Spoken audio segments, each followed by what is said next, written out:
7 titik latifah. Ada 7 titik pembuat dosa batin atau hijab yang dinamakan 7 titik latifah. 1. Latifatul Qalbi, berhubungan dengan jantung dan jasmani. Letaknya 2 jari di bawah susu kiri. Disinilah letaknya sifat-sifat kemusyrikan, kekafiran, dan ketahayulan, dan sifat-sifat iblis. Untuk mensucikannya zikir dengan membaca 5.000 kali, Allah, Allah. Pada tingkat ini hati diisi dengan iman, Islam, ihsan, tauhid, dan makrifat. 2. Latifatur Ruh, letaknya 2 jari di bawah susu kanan. Disinilah letaknya sifat bahimiyah, binatang jinak, yaitu sifat menuruti nafsu. Untuk mensucikannya zikir dengan dipalus sekeras-kerasnya 1000 kali, Allah, Allah. 3. Latifatus Siri, letaknya 2 jari bagian dalam di bawah susu kiri. Disinilah letaknya sifat syabiyah, binatang buas, yaitu sifat zalim, aniaya, pemarah, dan pendendam. Untuk mensucikannya zikir dengan membaca 1000 kali, Allah, Allah. Pada tingkat ini hati diisi dengan sifat kasih sayang dan ramah tamah. 4. Latifatul Khofi, letaknya 2 jari bagian dalam di bawah susu kanan. Disinilah letaknya sifat syaitaniyah, yaitu hasad, dengki, munafik, dan khianat. Untuk mensucikannya berzikir 1000 kali membaca Allah, Allah dengan dipalukan sekeras-kerasnya. Pada tingkat ini hati diisi sifat syukur dan sabar. 5. Latifatul Afa, letaknya di tengah-tengah dada. Disinilah letaknya sifat ria, takabur, sombong, ujub, membanggakan diri, dan suma, cari nama atau kemasyuran. Untuk mensucikannya zikir 1000 kali membaca Allah, Allah. Pada tingkat ini hati diisi sifat ikhlas, khusyuk, tadaru, tafakur. 6. Latifatun Nafsi, letaknya di antara 2 kening. Disinilah letaknya nafsu amarah, penghalang besar untuk menciptakan perbaikan masyarakat. Untuk mensucikannya zikir 1000 kali membaca Allah, Allah. Pada tingkat ini hati diisi dengan sifat tenteram dan pikiran tenang. 7. Latifah Kolab atau kulu jasad, mengendarai seluruh tubuh jasmani. Letaknya di atas kepala, ubun-ubun.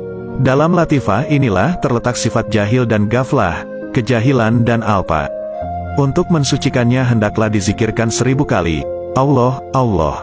Sehingga mengalir zikir di sekujur badan jasmani, sehingga tiada tempat untuk sifat kebendaan atau kejahilan, dan kelalaian atau gaflah. Pada tingkat ini hati diisi pula sifat ilmu dan amal. Jadi, jika satu saja latifah kita terbuka, maka akan mengucur kekuatan dari Allah ke tubuh kita dari lubang latifah itu. Loh, bagaimana kok bisa di dalam tubuh kita? Yanda beda dengan kita gali tanah, kok tanah lantas ada airnya.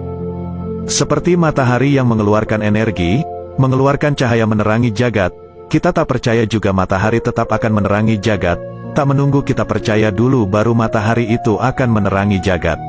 Akal kita tak nyampai dari mana keluarnya energi matahari, tetap saja matahari akan menerangi jagat dan tak habis energinya walau dipakai oleh orang seluruh dunia.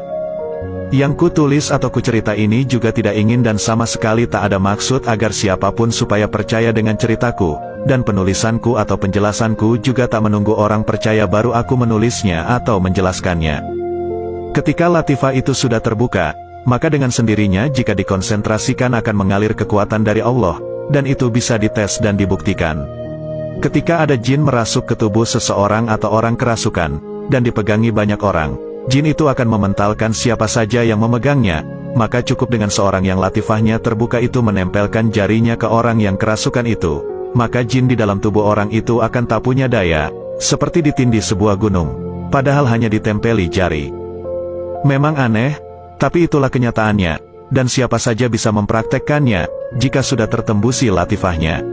Lalu bagaimana tanda seseorang itu tertembusi latifahnya, yaitu ketika dia mengkonsentrasikan zikir pada titik latifah, maka akan merasa ada aliran dingin dari titik latifah itu mengaliri seluruh urat di tubuh, seperti layaknya bendungan yang dibuka dan airnya mengaliri parit dan sungai-sungai.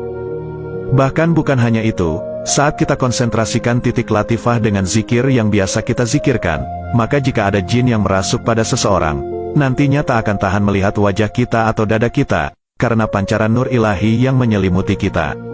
Jadi bukan kita yang sakti sampai jin takut, tapi karena nur ilahi yang memancar itulah yang membuat jin takut. Ingat, ini bisa dilakukan siapa saja, jadi jangan sekali-kali beranggapan saya hebat, wong murid saya juga banyak yang bisa. Kita hanya perlu memproses diri dengan cara yang benar dengan amaliyah yang benar sehingga menghasilkan hasil yang benar dan bermanfaat.